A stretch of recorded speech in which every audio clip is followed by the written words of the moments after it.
Good afternoon and welcome to our weekly Tuesday webinar. I'm Yomika Bennett, Executive Director of the New York Charter Schools Association. I'm joined today by David Frank, Executive Director of the Charter Schools Office at NYSID, Jen Schuman and Lori Hazley from New York City DOE, Corey Callahan from New York City Charter Center. Unfortunately, Susie can't join us this week. As many of you know, her husband Sam, who recently retired from the Troy Police Force here in upstate New York. Last week, Sam had a quadruple bypass, so we are very happy to report that he is at home and recovering well. So if you are so inclined, Susie would love for you to send your healing energy and thoughts and prayers to Sam as he recovers. It's a big day today, and I hope you have all had the opportunity to vote. If not, you will do so, I'm sure, after this wonderful webinar today. For today's, as far as we're concerned here at the Association for the election, beyond the results, we know that schools and districts across the state and we'll be looking to Governor Cuomo and the division of the budget for any updates on budget cuts. And, of course, we, as the association and from the charter school perspective, are looking to see what those cuts might be and what the governor has to say on that. Several weeks ago, the state announced that there would be no decision on cuts until November. So far, as of today, November 3rd, no cuts have been announced, nor has any date been set for any announcement or changes. So we are keeping an eye on that.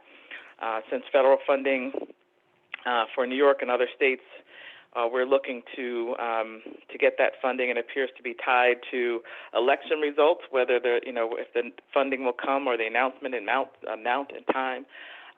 So the next few weeks will be key to our understanding of what our state intends to do and what the federal government intends to do. We will continue to monitor this and update you as we learn more. A couple of other updates before we turn to David and Lori for their updates, and then to questions. Open meeting law flexibility has been extended until November 28th. So for those of you, just a reminder again, for remote meetings, you can continue to do that through November 28th. A couple of updates relating to the Governor's Cluster Initiative. First, there is more clarity for schools in the yellow zone about testing. We're dropping a link in the chat with specific resources for testing. You should see that shortly. In addition, Governor Cuomo announced Friday that schools in the state's red and orange zones, which had been ordered to close, can now reopen under stricter guidance on testing. Students and teachers at the schools in these zones will be tested before the buildings reopen, followed by weekly testing of 25% of the student body at the schools. The state will provide the schools with free rapid result test kits. If there's a rolling 7-day average of more than 2% positivity in the zone, the schools will again shut down. And finally, we have an important update on the new travel testing requirements. This is particularly important as Thanksgiving and winter holidays approach, and you think about whether your staff and students are planning to travel. Previously, people traveling to 41 states and territories, as you know, had to quarantine for 14 days when they returned to New York. Now people can test out of the quarantine. That means that travelers from states non-contiguous to New York must get tested within 3 days prior to arrival in New York, then quarantine for at least 3 days in New York, and get tested on the 4th day. If that test comes back negative, the quarantine period can end. If the traveler does not do any of this testing, the individual will be required to quarantine for the entire 14 days. We are dropping a link in the chat with all of these details. With that, David and Lori, welcome. Do you have any updates from your team? Hi, David. We'll start with you. Hi, everybody. And I would just echo the sentiments about Sam, Susie's husband. For those of you who know Sam, he is just a wonderful guy. And for me, my dog is very important to me. And Sam and my dog Bryson just have this love for one another. And so I was really upset when I learned about Sam's heart condition, and certainly our thoughts and prayers are with him and Susie. But he's just a wonderful guy. And those of you who know him will echo that, I'm sure. I also hope everyone will vote today. In fact, I would say, get off this webinar and go vote. Sorry, Anna and Yomika, but No, I'm with you. If you haven't voted, go vote. Email us later. We'll fill you in. That's right. But I'll just share. This is just 2020 continues, and what a strange time. Actually, I was speaking to a school leader earlier today about their long-term facilities plans, and it was just such a nice break for me just to think about big positive plans post-pandemic. And for those of you who are doing this and day in and day out, thank you for everything that you do. I think the most cathartic thing is tomorrow, go visit a class and see what kids are doing, and just go and see the difference that you're making for our children. And no matter what happens, for me, that is just the best thing you can do. So win or lose, rain or shine, our work goes on. So we look forward to creating great opportunities for our kids no matter what happens. To get to announcements, SED has developed a parent dashboard, and we sent an email out with the link to that dashboard. I also put it in the chat. SED is also soliciting feedback on the dashboard from any stakeholders, school leaders, parents, even students. There's a quick survey that you can fill out. I know it seems like we're always survey mad these days, but that's how we get community input. And so if you have any feedback that you'd like to provide, please do so. It's really important when the state ed department comes out with these platforms or has an opportunity for input. It's so important to have charter voice at the table. And so make sure that that your voice is heard. And there's a way to do so with that survey. Again, it's in the chat. Also, for those of you who don't get these messages from us through our charter school listserv, easy way to get on the listserv. One, make sure your SEDREF is up to date, your SEDREF information, or two, you can email charterschools@niced.gov, and we'll make sure you get on one of our listservs. Lastly, for Board of Regents authorized charter schools, we're having a revision town hall, because revisions are due for Board of Regents authorized charter schools by December 15th. And we're doing that this Thursday, November 5th at 4 p.m. It is going to be better than Curb Your Enthusiasm. So very entertaining, I'm sure. You'll hear from yours truly and our team. So if you did not get the invite and you're a Board of Regents authorized charter school and you're interested, then you can email us again at charterschools@niced.gov. I'll turn it over to you, Lori. Thank you, David. Can you sign me up for the revision town hall, please? I'll send you the invite, Lori. We'd love to have you. So hi, everyone. Good afternoon. I want to echo a few things that David said about tomorrow and visiting classrooms, and would also just encourage you to give people the space and time to start to process wherever it is that we are tomorrow. I know that 4 years ago in 2016, I was working at an amazing charter school called Compass Charter School. And Wednesday after Election Day, there happened to be a community gathering planned first thing in the morning. And people, it was really important for people to gather that morning. And I don't think we knew that it was going to be important for people to gather that morning, but it was. And so now in this virtual space, I just encourage people to figure out how you can allow people to gather virtually to start to process and talk about wherever it is we are tomorrow. Let's see. And so along with continuing to echo David, charter, DOE authorized charter schools, your deadline for revisions was November 2nd. So if you did not submit a revision request, please reach out, but intended to, please reach out to me ASAP so we can discuss. The first deadline for reporting documents was November 2nd. And so we will be reaching out. If we don't see them from you, we'll be reaching out. And when I say we, I mean we, I mean, I will be reaching out.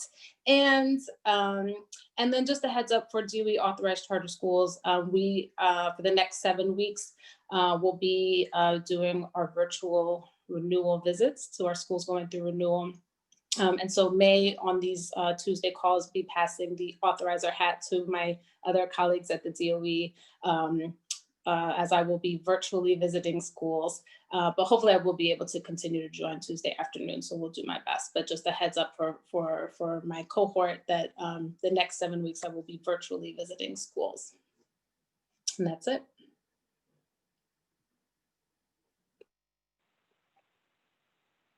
Thank you both. That's great.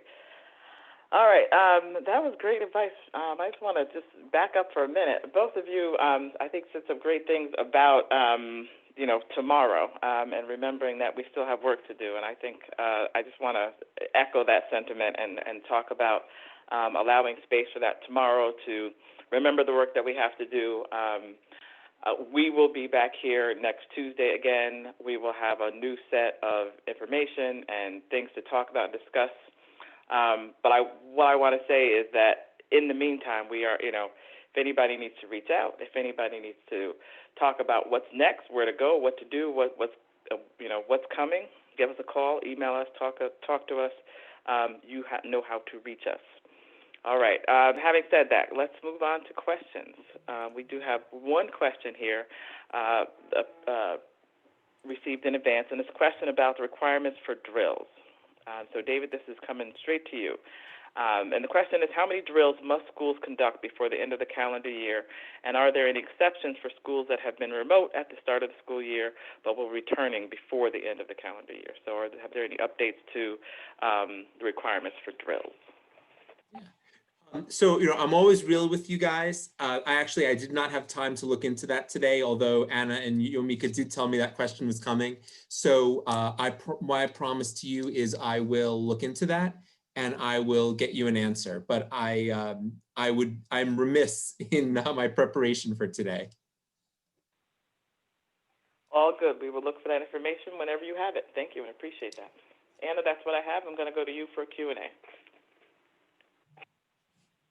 Great, thanks. So I just dropped one answer into the Q&A via a link. Allison asked for a reminder of the link to the latest list of zones in terms of the governor's cluster initiative, the color code zones, if you will.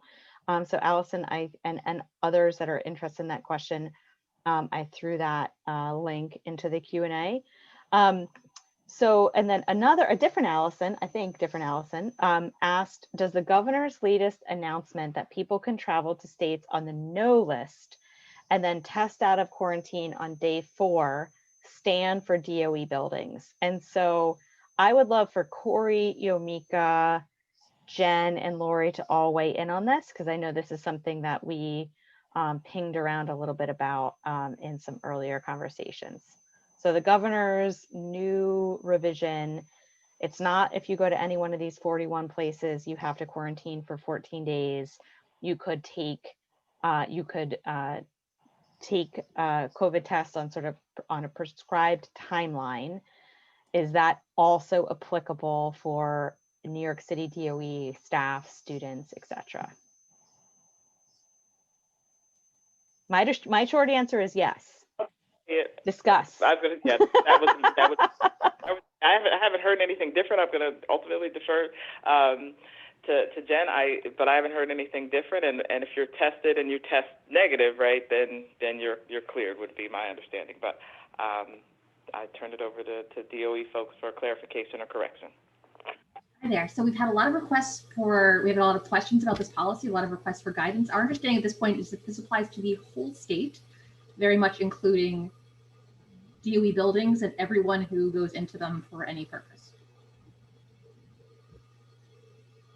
But so Jen, your take right at this minute is that if a school was communicating to staff or students, they would be in good standing to communicate the governor's newest either quarantine or test out. This is my branding, quarantine or test out requirements. Agree? At this moment, yes.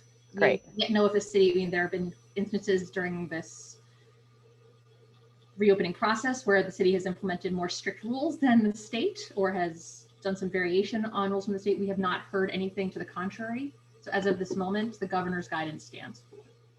That's super helpful. I mean, I think the other thing that I would just call out, if folks haven't looked at the guidance specifically, is that it actually doesn't apply to contiguous states. So Connecticut, Vermont, Pennsylvania, and New Jersey, which my back of the envelope is that it could be the majority of your staff and students would actually, if they were planning travel, would be planning travel to those places. And so I think it behooves folks to think about what questions you're asking to your staff and students about their travel plans, and not necessarily to make strict or stringent requirements outside of the governor's mandate, but to at least collect that information so that you have a sense for your own decision making and future information purposes. All right. All right. So sorry, with having said that, I took my eye off the ball of the Q&A. David, if I could, oh, I don't even have to throw a hot potato to you because you indicated in the Q&A you want to answer it live. January regents, go. So SED is is creating guidance for the January regents. It should be forthcoming shortly. However, as you know, the Vice Chancellor of the Regents sent out some must-haves that need to be in place in order to administer state assessments during the pandemic. And if you look at the list, they have not been met at the present time. So my my hunch for the January regents is that administration is in doubt, but stay tuned for additional guidance. I would, for those of you who want to administer the regents, I would hope for the best and expect the worst. But for those of you, those high schools who have students who are in regents-bearing courses and who would receive credit for those courses that maybe are on an accelerated path or maybe started during the summer, the regents waiver for the pandemic is still in effect. And so those students would be able to get regents credit even if an exam is not administered. David, can I put you really on the spot? Because this might be like a total, like really out of left field question. I'm going to channel Mackie Raymond here. Woo! And say, yeah, I feel like Mackie, wherever you are, like, please allow me to do this. Those tests are probably printed. I mean, certainly last year's were. If a school wanted to administer them just even for the sake of their own students' edification and practice, knowing that the waiver is still in effect. I mean, and I ask in part because school self-scoring for regents it's a thing, right? It's so much more of a thing than, the 3rd to 8th grade state tests. Is there even a mechanism for a school? Is there some warehouse in Albany somewhere that you and I could go like pry open with a crowbar and there'd be stacks and stacks of regents tests? Or is it just like way too complicated if a school was interested in using them to even begin to know where they are? So I would respond to that by saying, you said they were printed, not me. Fair. I also said I had a crowbar, not you. That's right. Gotcha. Well, I would say if you hear, as a spouse of a person who has obsessively bought things off of the weird government surplus website, which apparently is like a thing in the Albany area, if you hear of big boxes of regents tests, going without purpose, potentially we could have a different conversation with this group. Certainly. And I will say, I'm in the market for a desk, and I just, I looked at the state surplus website. And if you're looking for a desk that was made in Datamora State Penitentiary in the 1950s, you have your pick. That's the thing. But my husband has like a really lovely oak table that he Very got through nice. that process. And it's in our basement, which is really where you need a table, but we own it now. All right. So on that note, also kicking to you, David, before it looks like some of the New York City questions got answered in the Q&A, but then I think we'll turn it over to Corey and Jen, and maybe they have some additional updates.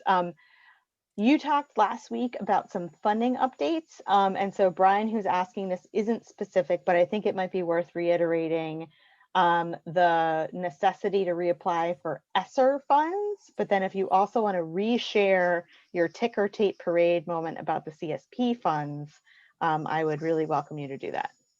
Yeah, so regarding ESSER or ESSER funds, whatever you want to call it, yeah, you do need to reapply. And the memo on that is up on our website, and I'll give the link real quick. It's right there, so you can see that that you need to reapply, and if you do have any questions, or even if you need an extension to the deadline, you can reach out to the Office of ESSA Funded Programs, and their email address is caresact@niced.gov, and here is their information. And so any questions about those federal funds can be directed right to them. Regarding the CSP funding, we listened to the need out in the field, and using some of the data that we collected through the surveys that you've provided to us through Mackie and Credo, and some of the surveys that we put out, we were able to make a convincing case to the U.S. Department of Education that we should repurpose some of our CSP funds. New York State actually received one of the largest CSP grants in the country back in 2018 to help support the transition from brick and mortar to remote instruction. And we're in the process of developing an application for that. And so keep a lookout for more information. We're currently talking to the U.S. Department of Ed on the conditions for that funding. So for example, it won't be available to schools that are currently receiving CSP funds, and it'll probably be for costs incurred for, between March 18th and the summer. So it won't be costs for this academic year, but rather it'll be costs from last academic year. And we'll try to be as flexible as possible, but more information forthcoming. But those costs could be, and not pinning you down, but PPE, laptops, new curriculum tools and investments that were sort of specific to the remote environment, things like that. Absolutely, yes. And I misspoke. I said March 18th. I mean March 13th till the summer. So more information will be coming out though, but we were really glad to provide that flexibility, and it's a way that that we can use some federal funds and provide support to schools here in New York. The maximum amount of money that you can receive under this, it's not a tremendous amount, but it's $49,999.99 per school at $150 per student up to that max. But every little bit helps. It's better than a kick in the shins. Yeah, it's like a new car purchase. Yeah, well, there's a very specific reason for that amount that has to do with state procurement requirements, but I won't get into that. A few webinars to come. You can dream about David Frank holding forth on state procurement requirements. Yeah, so and just one other thing, please. I do want to clarify that there's a federal requirement called supplement, not supplant, that does apply to these CSP funds, and so I do want to clarify that the CSP money must be used for a different purchase than the ESSER or ESSER federal CARES money. So just keep that in mind. I promise more information to come. Yeah, and so not to belabor it, because I think the more information is probably the best answer. But my impression from seeing other states and from what I understand of the federal ESER and ESSER guidance is that it's actually incredibly flexible.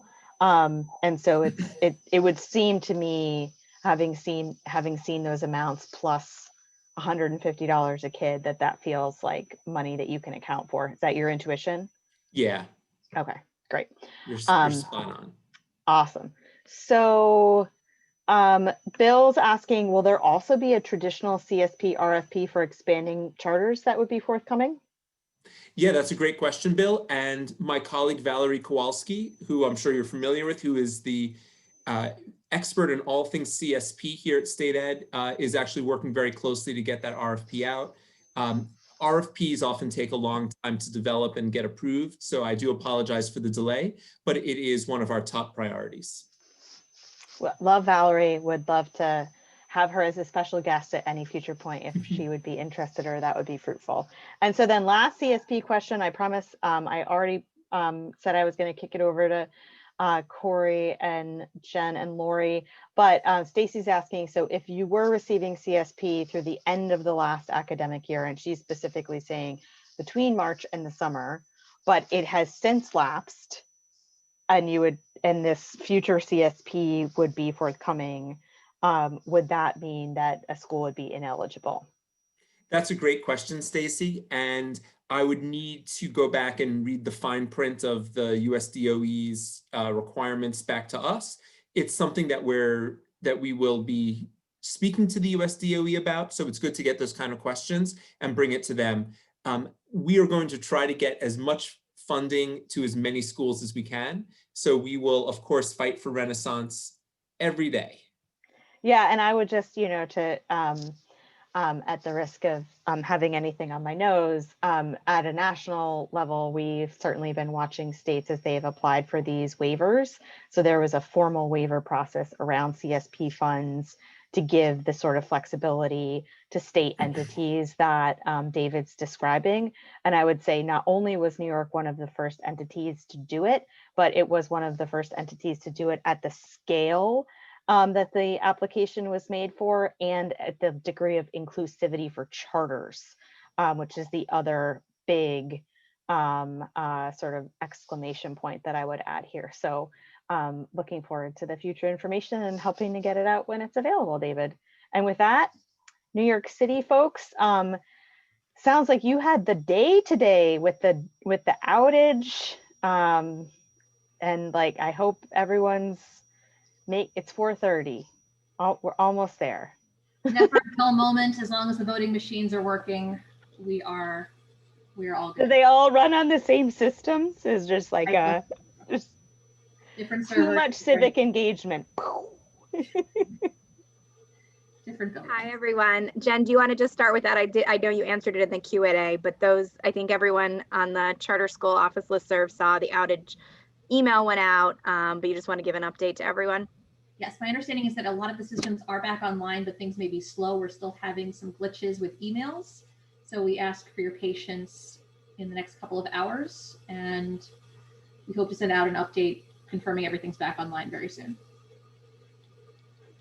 And then I also saw as a follow-up question about the new quarantine travel rules, a question if that means the DOE, and I would say by extension, the DOH survey questions will be updated. And these are, as you all know, the screening questions that all charter schools have. Some of you are using identically what the DOE does. A lot of you, though, are following more so with the DOH, which there's slight differences, and adding some of your own. But obviously, as this travel quarantine policy has changed, so with the screening questions. So Jen, I assume the answer is update is coming, just hasn't happened yet.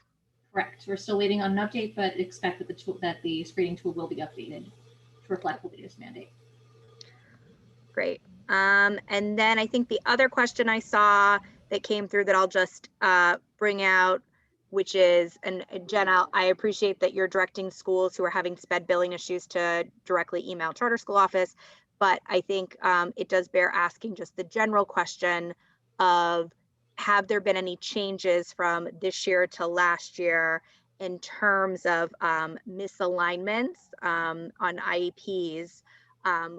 Last year, the school writes that we were given until invoice 5 and in some cases 6 to work in good faith to revise the IEP so the misalignment could be fixed. This year, we were told that is not the case. Has this been a policy change? I'm afraid I can't speak to that, not my area of expertise. However, would make the connection between the individuals asking and our finance team immediately, and we'll flag this as a need to be addressed on our upcoming P4 webinar training, which you should receive information about very, very soon. Great. And the other thing I would add, Jen, if you could flag this for Anjali for SPED office hours that are happening this Thursday, that might be a question that she is able to answer on the SPED office hours with folks who I know a lot of on this call join that call on Thursday, every other Thursday at 2. Absolutely. And with that, I don't see any other NYC questions unless something just came in and I missed it. Just so schools know, we are on an off week for the New York City Department of Health call, so we will be back on for next Friday. SPED office hours are happening this Thursday, I believe, at 2. And unless Jen has any other announcements, I think we're all just kind of holding our breath for the next 24 hours or so, or maybe longer, who knows, to see what's happening. All right, of us thank you. nonpartisan organizations out there. Nonpartisan. You can still hold your breath. Just only want certain people to pass out. Next 24 hours, we're all going to be watching our television, staring at our phones, looking at results. But then after that, let's go back to fighting for these good old charter schools, all right? Absolutely. All Take right. care, everyone. And take care. Bye-bye.